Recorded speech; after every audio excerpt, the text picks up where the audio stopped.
The first indication that the Galactic Medical Consortium had fundamentally misunderstood human physiology came during the Battle of Kepler 442, when Dr. Sarah Chan performed a field amputation with nothing but a plasma torch and her own belt as a tourniquet. The patient, a human Marine named Rodriguez, not only survived the procedure, but requested to return to combat duty within the same planetary rotation. This incident, initially dismissed as an anomaly by our xenobiological assessment teams, would later be recognized as the first documented case of what we now term human medical paradox syndrome. For 3 centuries, the Galactic Medical Consortium had operated under the assumption that all sentient species followed predictable patterns of medical intervention, recovery, and psychological adaptation to trauma. The Zephyrian battle medics, with their crystalline surgical implements and biomolecular regeneration chambers, represented the pinnacle of battlefield medicine. The Corvin healing pods could restore limbs within hours using quantum cellular reconstruction. Even the primitive Throggian field surgeons could patch up their warriors using biometallic grafts that integrated seamlessly with organic tissue. Human medicine, by comparison, appeared laughably primitive. Their tools were crude metal instruments. Their techniques involved cutting, stitching, and chemical intervention rather than elegant biomolecular manipulation. Their recovery times were measured in weeks rather than hours. By every metric the consortium had established for evaluating medical sophistication, humans ranked somewhere between the Stone Age Grulnoks and the barely sentient bloblings of Tau Ceti. This assessment would prove to be the single greatest miscalculation in galactic military history.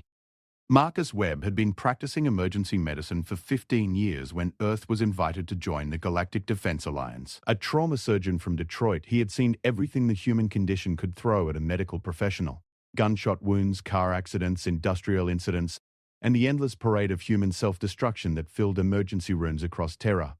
When the call came for volunteer medical personnel to join the first integrated human-alien military unit, Webb volunteered not out of patriotic duty, but out of curiosity. He wanted to see how alien species handled trauma medicine.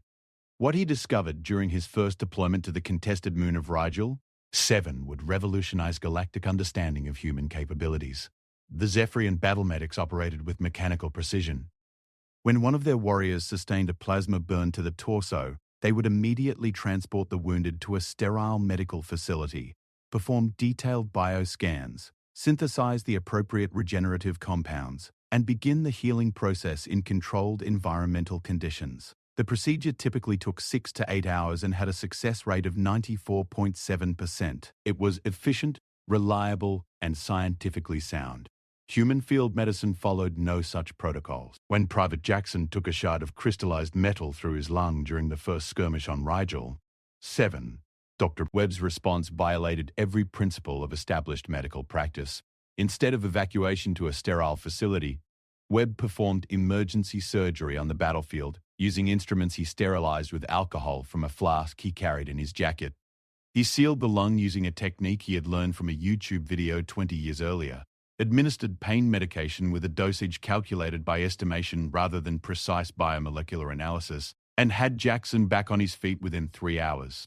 The Zephyrian medics recorded the entire procedure with a fascination typically reserved for studying primitive tribal rituals. Their subsequent report to the consortium noted several critical protocol violations that should have resulted in the patient's death, including performance of major surgery in non-sterile conditions, use of improvised instruments not designed for medical procedures, administration of medication without proper dosage calculations, absence of post-operative monitoring in controlled conditions, patient mobilization far exceeding recommended recovery timeframes. The report concluded that human medical practices were dangerously inadequate and recommended that human personnel be excluded from frontline medical duties to prevent unnecessary crafting passage casualties. This recommendation lasted exactly 47 hours. The Throggian assault on the eastern defensive line began at 0347 local time. The attack was swift, brutal, and overwhelming. Within minutes, the Alliance medical facilities were overrun with casualties from 6 different species, each requiring specialized treatment protocols. The Zephyrian medics operating at maximum efficiency could process 12 patients per hour. The Corvin healing pods were designed for their own physiology and incompatible with most other species. The sophisticated biomolecular equipment that formed the backbone of galactic medicine began failing under the sheer volume of trauma cases. Dr. Webb, Officially relegated to observational duties only, watched the chaos for approximately 17 minutes before he stopped asking for permission. What followed would be studied in medical schools across the galaxy for generations. Working with whatever materials he could scavenge from the damaged medical facility, Webb began performing surgical procedures at a rate that defied mathematical probability. Where alien medics required hours of preparation and specialized equipment, Webb used improvised tools and techniques, adapted in real time to species he had never treated before. When he ran out of proper anesthetic, he talked patients through procedures using nothing but human conversational patterns that somehow reduced pain perception across multiple alien physiologies. The Corvan warrior who had lost 3 of his forearms to plasma fire was back in combat within 2 hours, fitted with mechanical prosthetics that Webb had jury-rigged from equipment salvage. The Zephyrian scout with a shattered crystalline exoskeleton was ambulatory in under an hour. Her broken biostructure held together with what Webb cheerfully described as really good tape and positive thinking. Most remarkably, the Throbian prisoner who had been written off as terminal by his own species' medical protocols was not only stable but actually requesting asylum with the Alliance by the end of the day. When questioned later about his methods, Dr. Webb's explanation would become the foundation for an entirely new field of xenobiological study. Look, I don't know much about alien biology, but I know about trauma. I know about systems under stress. And I know that sometimes the best medicine isn't about having the perfect tool or following the perfect protocol. Sometimes it's about refusing to let someone die because the textbook says they should. The Corvan warrior he had treated, a veteran of 37 battles whose name translated roughly to "he who endures all wounds," requested an unprecedented honor, adoption into a human medical unit. When asked why he would abandon his own species' superior medical technology for human battlefield medicine, his response was recorded for the official record. "Your healing one did not ask what I was. He did not consult protocols for my kind. He saw only that I was wounded and decided I would not die. This is not medicine. This is magic." The magical thinking that the Corvan identified would become central to understanding what made human medical practice so effective despite its apparent primitiveness. While alien medical protocols were designed around species-specific physiological parameters and established success probabilities, human medical practice operated on a fundamentally different principle: the absolute refusal to accept inevitable outcomes. Dr. Sarah Chen, the same surgeon who would later amputate a limb using a plasma torch, provided perhaps the clearest articulation of this principle during a post-mission debrief. "When I was in medical school, they taught us that medicine is about managing probabilities. You assess the situation, calculate the odds, choose the intervention with the highest success rate, and accept the statistical outcomes. But that's not what I learned in the ER. What I learned is that statistics don't bleed, probabilities don't scream. Real medicine isn't about managing numbers. It's about refusing to let people become numbers." This refusal to accept statistical inevitability extended beyond surgical technique into the realm of psychological intervention. Human medics didn't just treat physical trauma. They treated the psychological component of injury with an intensity that alien observers found both puzzling and effective. When Ensign Kartara, a Zephyrian communications specialist, sustained injuries that left her unable to interface with her species' biocrystalline technology, the standard Zephyrian protocol was psychological conditioning to accept reduced functionality and eventual reassignment to non-technical duties. Dr. Chen's approach was to spend 3 hours teaching Katara to rewire the interface controls using purely mechanical inputs, then another 2 hours explaining why being different didn't mean being less capable. Katara not only returned to full duty, but improved her technical capabilities beyond pre-injury levels. Her innovation in mechanical biological interface technology would later become standard across the Galactic Defense Alliance. The pattern repeated across dozens of cases, where alien medical practice focused on restoration to previous baseline functionality, human medical practice focused on adaptation and improvement. The concept of recovering from trauma was foreign to human medical thinking. In human medical philosophy, trauma was not something to be overcome, but something to be transformed into strength. This philosophical difference had profound implications for military effectiveness. Alien warriors who sustained significant injuries typically experienced reduced combat effectiveness even after successful medical intervention. The psychological trauma of injury, combined with realistic assessment of increased vulnerability, led to cautious battlefield behavior and reduced tactical effectiveness. Human warriors exhibited the opposite pattern. Soldiers who had been successfully treated for significant trauma often returned to combat with improved effectiveness, reduced fear responses, and enhanced tactical judgment. Rather than making them more vulnerable, injury and recovery seemed to make human soldiers more dangerous. The psychological mechanism underlying this phenomenon baffled alien behavioral specialists until Dr. Elena Vasquez, a human combat psychologist, provided the key insight during a lecture to the Galactic Medical Consortium. "You're thinking about this wrong. You see trauma as damage that needs to be repaired. But humans don't see trauma as damage. We see trauma as information. Every injury teaches us something about our limits, our capabilities, and our ability to adapt. When we recover from trauma, we don't just get back what we lost. We gain knowledge that makes us stronger than we were before."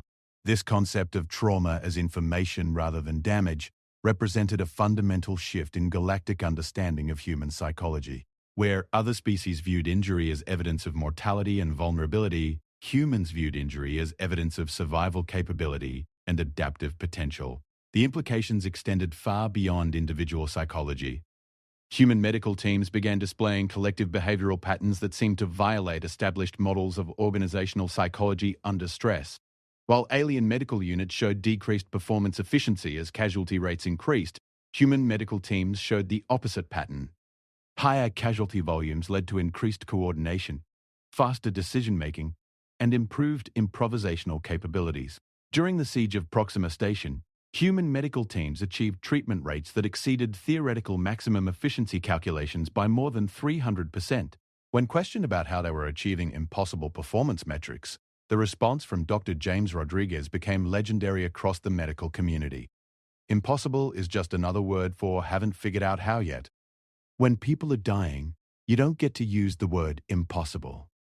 You figure out how to make it possible, or you figure out how to make something else work instead." This rejection of theoretical limitations extended into the realm of medical technology. Human medics routinely modified alien medical equipment in ways that the original designers insisted would result in catastrophic failure.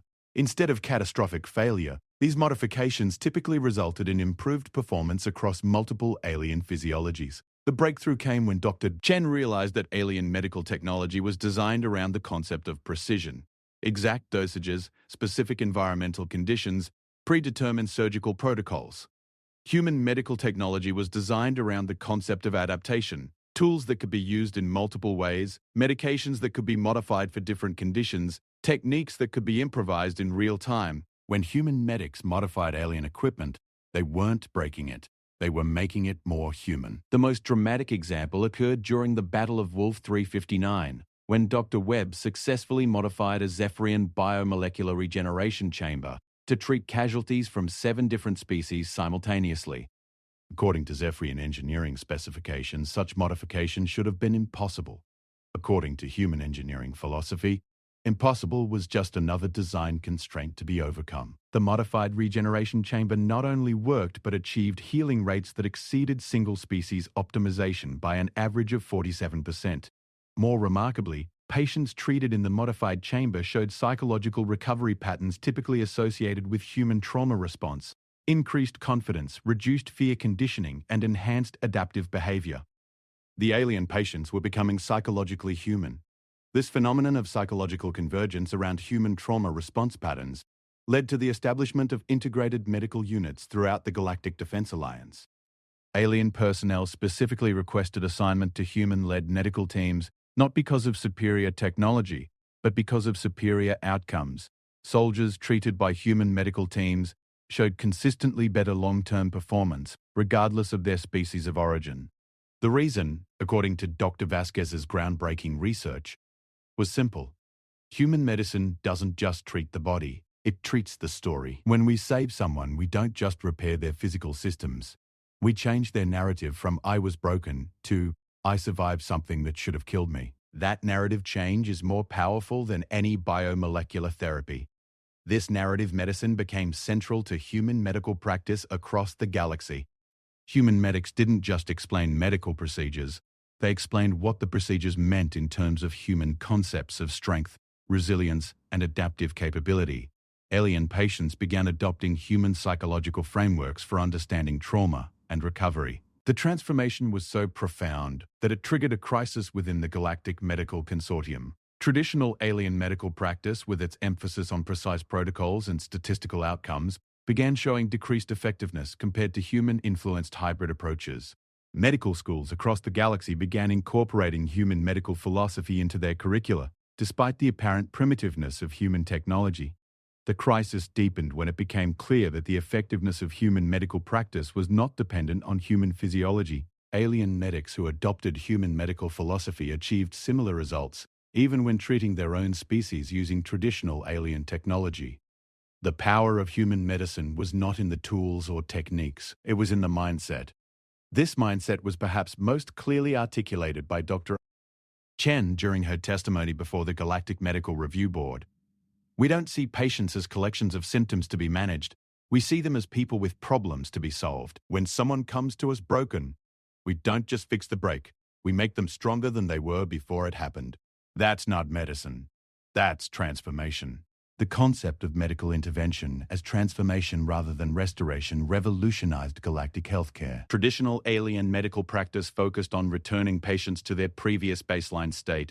Human-influenced medical practice focused on using medical intervention as an opportunity for improvement. This philosophical shift had profound implications for military effectiveness. Soldiers who had been treated using human medical approaches showed not just physical recovery, but enhanced psychological resilience, improved tactical creativity, and reduced fear responses. Rather than making armies more cautious about casualties, human medical practice made armies more aggressive and effective. The psychological mechanism underlying this effect was studied extensively by Dr. Maria Santos, a human military psychologist embedded with the Galactic Defense Alliance Research Division. Her findings would reshape understanding of human psychology across the galaxy. Humans have a unique relationship with adversity. Where other species see trauma as evidence of vulnerability, humans see trauma as evidence of strength. Every injury survived, every challenge overcome, every impossible situation navigated successfully becomes proof that we are more capable than we previously understood. This creates a positive feedback loop where difficulty leads to increased confidence rather than increased caution. This positive feedback loop between trauma and confidence explained the seemingly paradoxical effectiveness of human military units. The more difficult the conditions, the better humans performed. The higher the casualty rates, the more determined human forces became. Where other species showed decreased performance under extreme stress, humans showed improved performance. The alien military observers documenting human combat behavior noted patterns that defied established models of military psychology. Human units that sustained heavy casualties often performed better in subsequent engagements than units that had experienced no casualties. Injured soldiers who returned to duty showed enhanced rather than diminished effectiveness. Most puzzling of all, human military units seemed to become more cohesive and effective as conditions became more desperate. The explanation came from Dr. Webb during a lecture to the Galactic Military Academy. You're thinking about this in terms of individual psychology, but humans don't operate as individuals in combat situations. We operate as collective organisms. When one of us gets hurt, the entire unit learns something about survival. When one of us overcomes something that should have been impossible, the entire unit gains confidence that impossible things are possible. Every casualty that we save becomes proof that we don't leave people behind. Every impossible situation that we navigate becomes evidence that we can handle whatever comes next. This collective learning mechanism explained the exponential improvement in human military effectiveness over time. Where other species showed gradual degradation in performance as conflicts extended, human forces showed accelerating improvement. Each battle made them more effective in subsequent battles.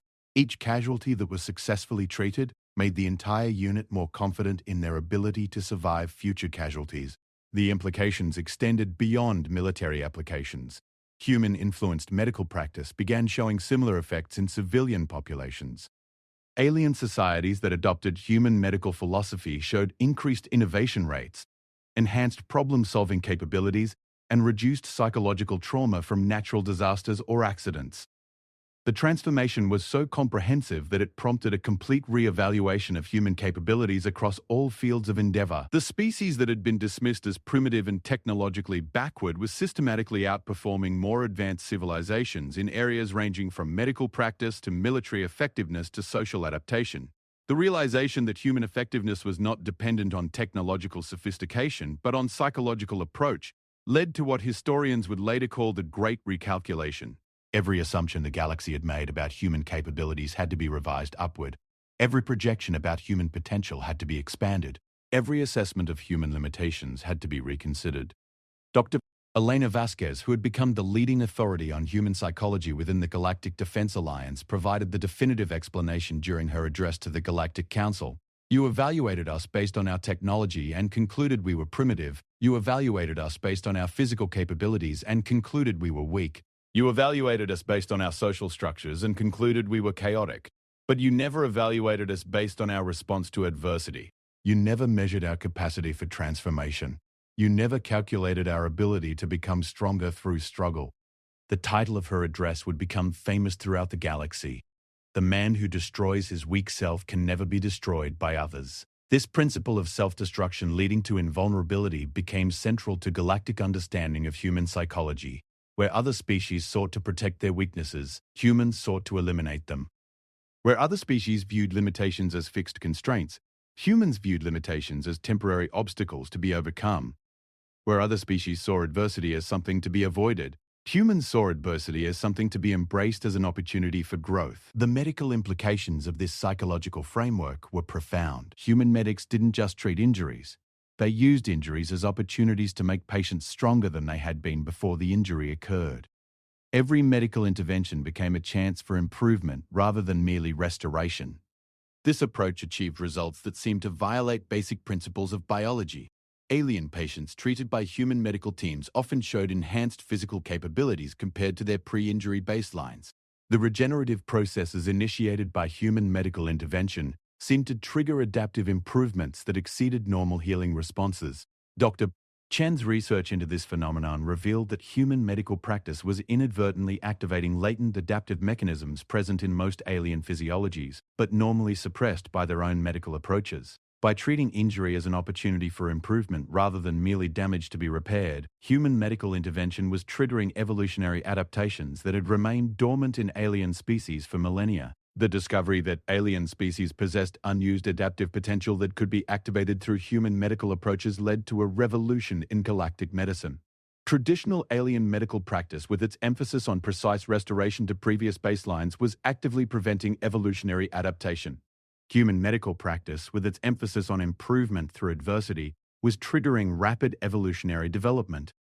Within a single generation, alien populations that had been treated using human medical approaches showed measurable improvements in physical capabilities, psychological resilience, and adaptive intelligence. The species that had dismissed humans as primitive were literally evolving to become more human-like in their capabilities. The implications for galactic civilization were staggering. Every alien species that adopted human medical philosophy began showing accelerated development across all measures of civilizational advancement. Innovation rates increased, problem-solving capabilities improved, social adaptation to changing conditions became more effective. Most remarkably, these improvements appeared to be heritable. Alien offspring born to parents who had been treated using human medical approaches showed enhanced capabilities compared to previous generations. The genetic changes triggered by human medical intervention were being passed down to subsequent generations. Dr. Santos's research into this phenomenon revealed the mechanism. Human medical practice was not just healing injuries, it was activating dormant genetic sequences that controlled adaptive responses to environmental stress. By treating trauma as information rather than damage, human medicine was essentially teaching alien genomes to respond more effectively to future challenges. The genetic modifications triggered by human medical intervention were so profound that they represented a new stage of evolutionary development. Alien species that had been evolutionarily stable for thousands of years were rapidly developing new capabilities in response to human medical influence. This evolutionary acceleration explained the exponential improvement in performance shown by integrated human-alien units.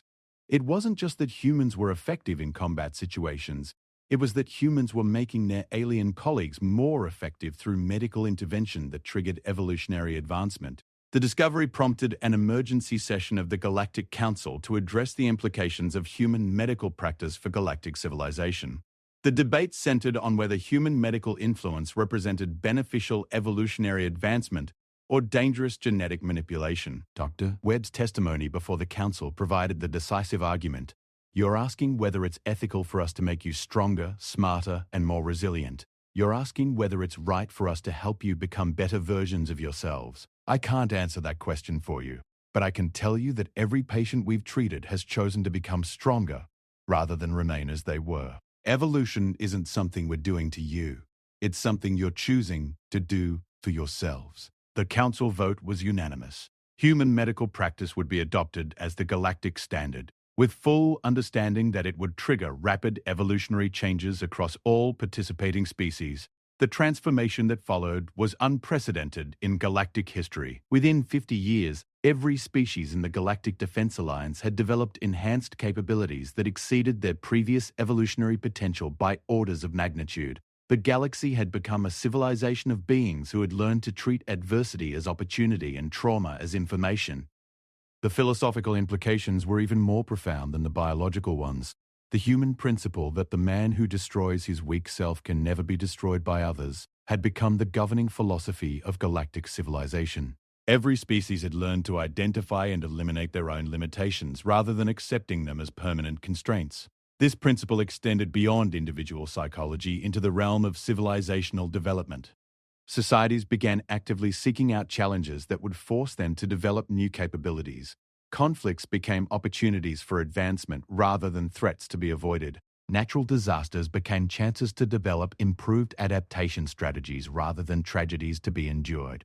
The galaxy had become psychologically human. The final assessment came from the Corvan warrior who had been among the first alien patients treated by human medics, now serving as an instructor at the Galactic Military Academy. His evaluation of human medical practice had become required reading for all officer candidates. When the healing ones of Earth first treated our wounds, we thought they were simply incompetent. Their tools were crude, their methods were improvised, and their protocols violated every principle of established medical practice. We did not understand that they were not trying to repair us. They were trying to transform us. They were teaching us that weakness is not a permanent condition but a temporary challenge to be overcome. They showed us that every injury can become strength, every limitation can become opportunity, and every moment of pain can become a source of power. The final line of his assessment had become the motto of the Galactic Medical Corps. We learned from the humans that the only way to become indestructible is to destroy everything in yourself that can be destroyed. The galaxy had been recalculated, and the equation had changed forever. Humans had not conquered the stars through superior technology or overwhelming force. They had conquered the stars by teaching every species they encountered to conquer themselves. The man who destroys his weak self can never be destroyed by others. This was not just a human principle. It had become the foundation of galactic civilization. And every day, in medical facilities across thousands of worlds, doctors and medics continued the work of transformation that had begun on the battlefield of Rigel Core. 7. Turning trauma into triumph, adversity into advantage, and weakness into strength. The healing never stopped. The transformation never ended, and the galaxy kept becoming stronger, one patient at a time. End of document. Galactic Medical Archives Classification. Essential reading for all medical personnel. In the human approach to healing, we discovered not just medicine, but evolution itself. Final note by Dr. Katesh, Chief Medical Officer, Galactic Defense Alliance.